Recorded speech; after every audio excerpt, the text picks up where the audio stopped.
mussel monster was way more than we expected. Seriously, there are people up there, and we can't tell if this is safe or not, but they're allowing people to do it. They're clipping in and clipping out themselves. There's nobody there with them to clip them in or clip them out or guide them. There's no like employees up there policing whether people are doing things right, and there is a distance that people could fall. And they're up there doing really cool things like riding in barrels. I saw a bicycle up there. There's a bicycle up there. It looks really cool. I think they're probably having a lot of fun. Did a barrel go by? I saw the reflection of a barrel. Yeah, there's a barrel going back and forth. It's like Donkey Kong up there. We decided that we are going to tackle the monster. We filled out a little waiver, we walked into the room, we got our money out, and the lady was like, all right, you ready to go? And we were like, we're ready to go. And she was like, come back at 2:50. It's like, what, 11:30 right now or something? Yeah, it's like 11:45, and I was like, okay, so that means that we will have to go and eat lunch and then come back here. So our game plan for the day was very vague. So we don't really have a whole lot planned. So we just decided we're signing up for that. Our 3 o'clock situation is going to be tackling the monster, and now we're just gonna bide our time until our battle begins. This jungle gym that they've got, the muscle machine or whatever, what's it called? Monster muscle. I would muscle, say I muscle. just met a monster. What is it? What is it really? Muscle monster. Muscle monster.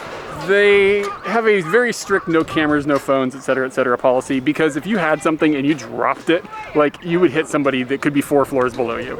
So we've been climbing around in this thing for the last hour and haven't been able to shoot any footage or anything, but they have a observation deck. So I have now left the course, and Katie is up here on the course, and she can show you how this clipping system works that they've got, because it's pretty rad.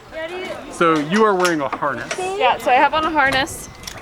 It's just around my hips, and it goes to a little doggy chain that goes to 2 clamps.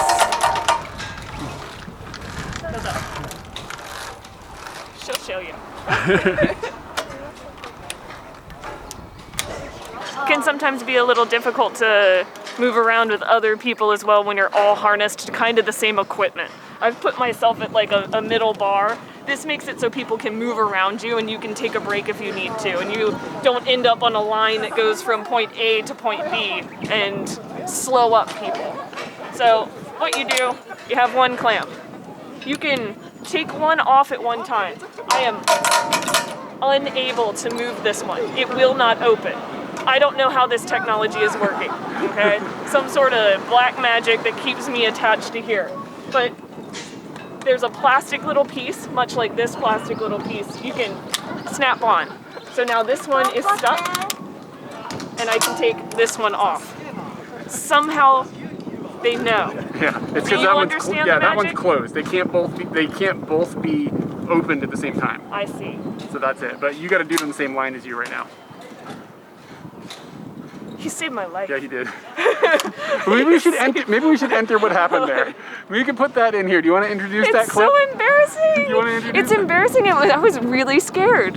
Yeah. So I'm going to roll that clip right now, and everybody's going to see why that guy saved Katie's life. He did. Quick guy. I'm going to get in the boat while that happens. Oh, so good.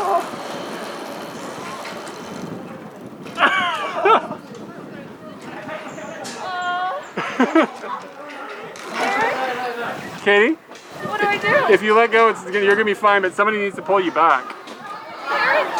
Okay, touch it up there.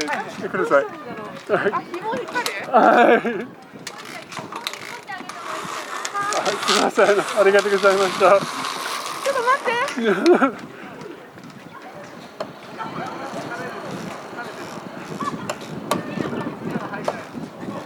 強い。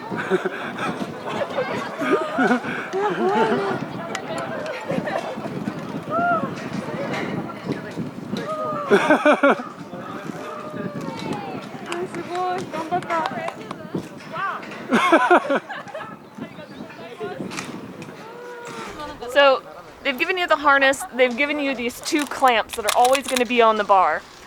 But how do you get from point A to point B? you can take one of the clamps off at a time. This other clamp can't come off. So I'm still tucked in over here while this one can go somewhere new. You have to position the clamp onto this like plastic little nugget here. Then it's on. So you can push that one along, and now this one is free. And it comes over here and does the same thing with the nugget. And they're together. And I got somebody coming this way, so maybe I should get out of their way. The way that the system works, there are different colored like things, right? These are green, so that just means like getting around. And then each one of the courses that goes back and forth, the one that Katie is about to go out on, has a different color. And the one she's going out on is blue. And that's like an intermediate one. And then black is the most difficult, and then red is in between black and blue. And so that kind of works like ski, like resorts, you know what I mean? Like difficulty of lines. So she's actually doing something that looks kind of difficult. And it might be hard to tell with the camera, but like it's a legitimately far drop. And there's no net directly below you. So you're completely reliant if you fall on the harness system that you're wearing. We realized that we have an opportunity for a pretty cool shot that gives you an idea of how it feels to cross one of these lines.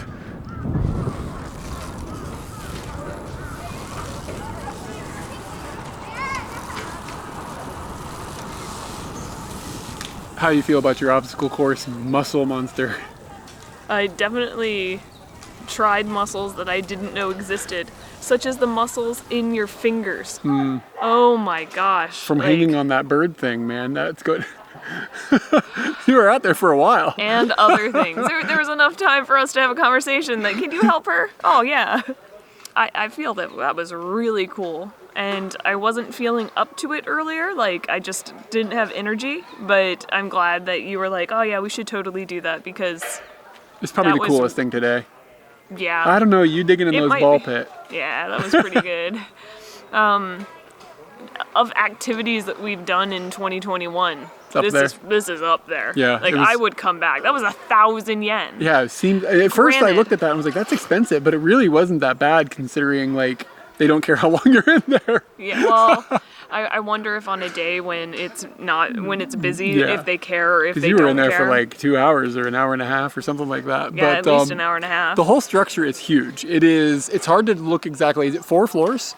Yeah. Four flights up. So there is a net, but it's only at one level, and like you get up high enough that like you don't essentially have a net underneath you anymore. So the entire like way that you are safety netted in is through the harness. That if you're a dude and you fell with that harness in the wrong way, you wouldn't have kids. Like it would pop your nards, like straight up.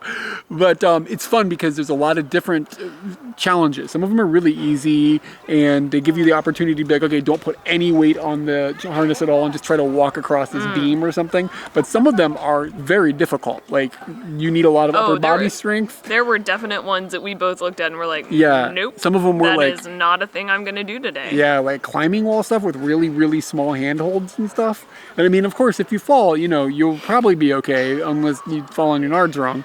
But I mean, yeah, it was, it's cool how it's all over the map with difficulty levels and things like that. You know what I'm saying? Yeah, I thought maybe there wouldn't be a whole lot of variation in difficulty. It was either all going to be like mega hard, but there's so much that is pretty easy, especially if you rely fully on the harness. And there's ones that are just make you laugh out loud funny. Some of them, like you're riding a barrel across, or you're riding a little kid's bike across. Like there's a good bit of zip line ability where they let you have fun. Not ones where you aren't strapped to a bird who doesn't like provide you with the distance that you needed to get across that area. Sorry, go ahead. And then it ranges up to stuff that you're just like not walking away. The thing I think that surprises me the most is there's no staff up there at all. No. Like there's nobody up there making sure you're doing this right. And I mean, it's kind of impossible to screw up the way the clips are. Like you cannot detach your entire system, so you're always clipped in at one point. But you could still get that thing wrapped around your neck or something, I or almost twist tried it up to do the bird without being attached to the bird.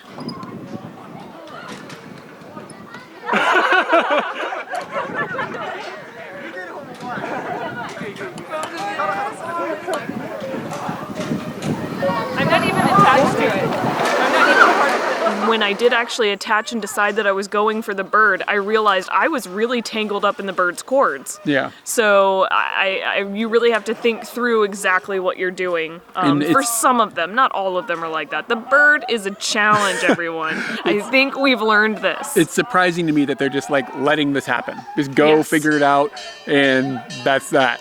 Like, I don't know. The whole thing, I think it was awesome. I think it was really cool. I would come back to do this. I love the location too, that it's up in a hill overlooking all the mountain ranges and everything. And yeah, the whole thing is really well done, really cool. And I think considering there's not even an entry fee to get into this little thing for 1,000 yen, or even if you pay 1,600 yen, which is the price that you have to pay if you didn't stay at the place we stayed at last night, we got a discount for that of 600 yen. But even at 1,600 yen, I don't think it's that ridiculous for what you get out of it. It was cool. Yeah. This Munsell. Shit. Just give me a second to readjust.